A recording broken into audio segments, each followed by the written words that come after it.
Hi friends, இன்னைக்கு நம்ம நாகாஸ் கிச்சனில் வெஜிடபிள் ஸ்டஃப்டு பரோட்டா பார்க்க போகிறோங்க. பீட்ரூட்டும் பாயில்டு பொட்டேட்டோவும் வச்சு எப்படி இந்த பரோட்டா பண்ணுறதுன்றத இன்னைக்கு இந்த வீடியோவில் பார்க்கலாம்.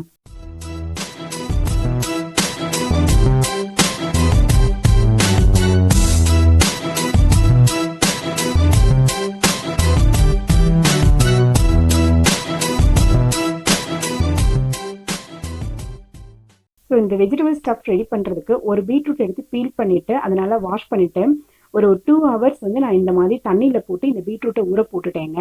ஏன் இந்த மாதிரி நான் பண்ணியிருக்கேன்னா, அந்த பீட்ரூட்டை நார்மலாக பீல் பண்ணி வாஷ் பண்ணிவிட்டு நம்ம உடனே சைடிஷ் ரெடி பண்ணும்போது ஒரு மாதிரி மண் வாடை அடிக்கும். ஸோ இந்த மாதிரி நீங்கள் பண்ணினீங்கன்னா அந்த மண் வாடைன்றது இருக்காது. ஸோ மினிமம் அட்லீஸ்ட் ஒரு 1 hourனாலும் இந்த மாதிரி ஊற போட்டுட்டு அதுக்கப்புறமா நீங்கள் குக் பண்ணுங்கள். ஸோ பீட்ரூட் சீவி ரெடி பண்ணியாச்சு.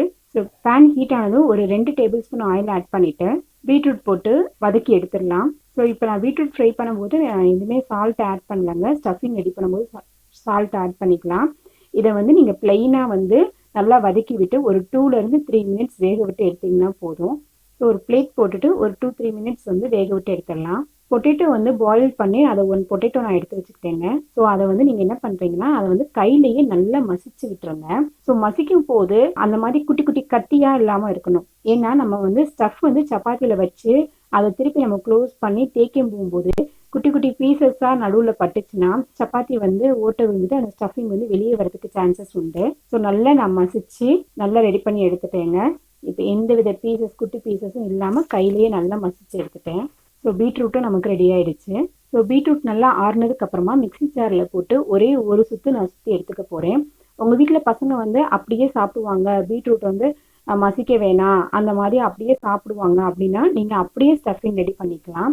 என் பசங்க வாயில் லைட்டாக அரைப்பட்டா கூட சாப்பிடவே மாட்டாங்க. இந்த மாதிரி ஒரு மூடி போட்டு நான் அதை அரைச்சி எடுத்துக்கிறேன்.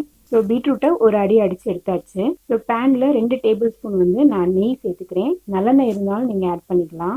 1/4 teaspoon chilli powder, 1/4 teaspoon pav bhaji masala போட்டிருக்கேங்க. இதில் கொஞ்சமாக உப்பு ஆட் பண்ணியிருக்கேன். உங்களுக்கு காரம் அதிகமாக பசங்க சாப்பிடுவாங்கன்னா உங்கள் காரத்துக்கு ஏற்றாப்புல நீங்கள் கொஞ்சம் இதை அதிகப்படுத்திக்கலாம். அதோட ஒரு 1/4 teaspoon சீரக பவுடர் சேர்த்துருக்கேன். இதை கொஞ்சம் அந்த எண்ணெயிலேயே நல்லா ஃப்ரை பண்ணி விட்டோம்னா அந்த பச்சை வாடை போயிடும் சீக்கிரமாக. ஸோ இப்போ நமக்கு இந்த மசாலா பவுடர் நல்லா ஃப்ரை ஆகிடுச்சு.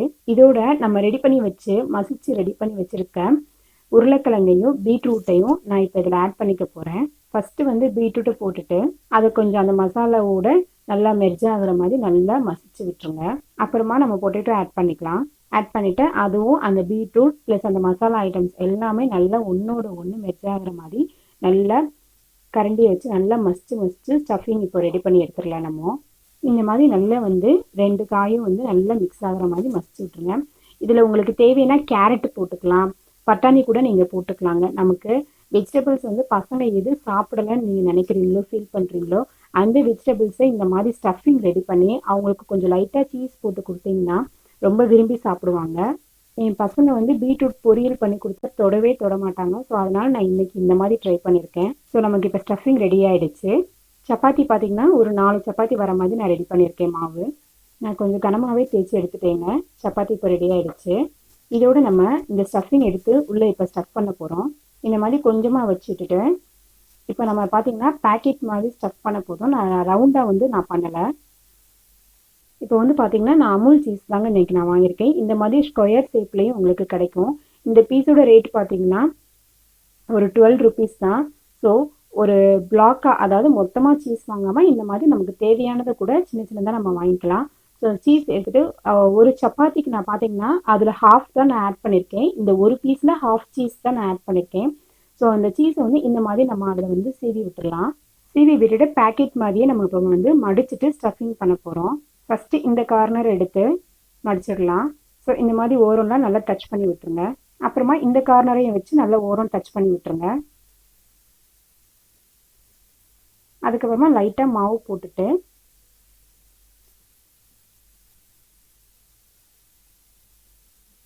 மெதுவாக அமுத்தி தேய்ச்சி விட்டுட்டு அந்த ஓரத்தையும் இந்த மாதிரி மடித்து விட்டுருங்க. இதே மாதிரி 4 ஓரத்தையும் நல்லா மடித்து விட்டுட்டு அதுக்கப்புறமா பொறுமையாக நம்ம சப்பாத்தி குழவியை வச்சு நல்லா தேய்ச்சி விட்டுறணும். ஸோ பேக்கெட் ஷேப்புக்கு பண்ணிட்டேன்.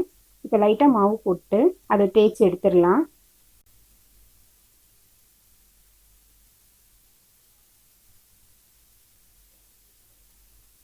மெதுவாக பொறுமையாக தேய்ச்சி விட்ருங்க.